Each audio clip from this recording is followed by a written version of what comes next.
La dernière du pédalboard, et ensuite j'en aurai fini pour aujourd'hui, c'est une pédale de délai. Alors nous on dit délai entre musiciens, mais les non-musiciens diront plutôt c'est une pédale d'écho. En gros, quand je joue un son, selon le réglage que je demande à la pédale, je vais avoir des répétitions plus ou moins espacées, plus ou moins fortes, plus ou moins longues.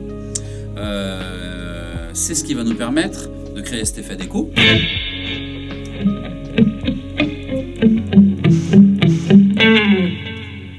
C'est ce qui va nous permettre aussi de grossir le son, c'est-à-dire de le rendre un petit peu moins fluet. C'est utilisé par beaucoup de guitaristes, je pense notamment guitaristes de rock et en particulier hard rock, qui laissent en permanence une pédale de délai allumée. J'ai un exemple en tête, c'est un guitariste qui s'appelle Paul Gilbert. Je vous invite à aller l'écouter, guitariste assez incroyable, qui est capable de jouer tous les styles et de les jouer bien. Il aime beaucoup, il a une pédale de délai, si je ne me trompe pas, elle est enclenchée en permanence pour grossir son son en fait, pour que le son soit un peu moins fluet, un peu plus costaud. Voilà. Je vais vous donner un autre exemple de délai. Alors David Gilmour utilise aussi des délais. Ça permet de spatialiser le son aussi. Ou comme je vous l'ai déjà montré, de créer un effet avec les effets de violoning.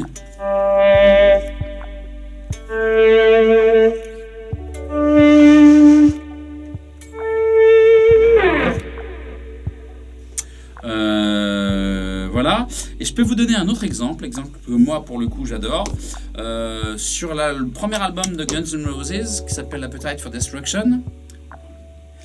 Certains diront que c'est pas le premier, mais on va dire que c'est le premier, le plus connu, le tout premier, celui où il y a Welcome to the Jungle. Slash, le guitariste, utilise le délai sur l'intro de Welcome to the Jungle, justement, et en fait il joue avec. C'est-à-dire qu'il tape une fois sur une note, et en fait c'est le délai qui fait le reste. Bon, c'est pas aussi simple évidemment, et ça crée un effet un peu diffus, un peu progressif, moi je dirais. Et c'est vraiment la patte de cette intro, de ce morceau.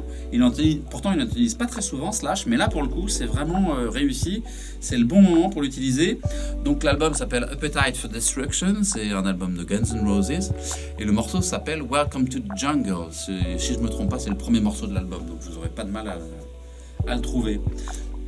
Voilà, j'ai à peu près fait le tour. Si vous avez des questions, vous venez au Loco Music directement, on en parle, on teste ensemble, et puis après vous pouvez la prendre pour des répétitions, des concerts, des tournées internationales, pour jouer au Madison Square Garden, pour jouer à Bercy, ainsi de suite. Il est là pour vous, et donc du coup, n'hésitez pas à venir le chercher. En attendant, je vous souhaite une bonne journée, une bonne soirée, c'est comme vous voulez. Et je vous dis à très bientôt au Loco Music pour de nouvelles aventures guitaristiques et autres. Ciao, ciao!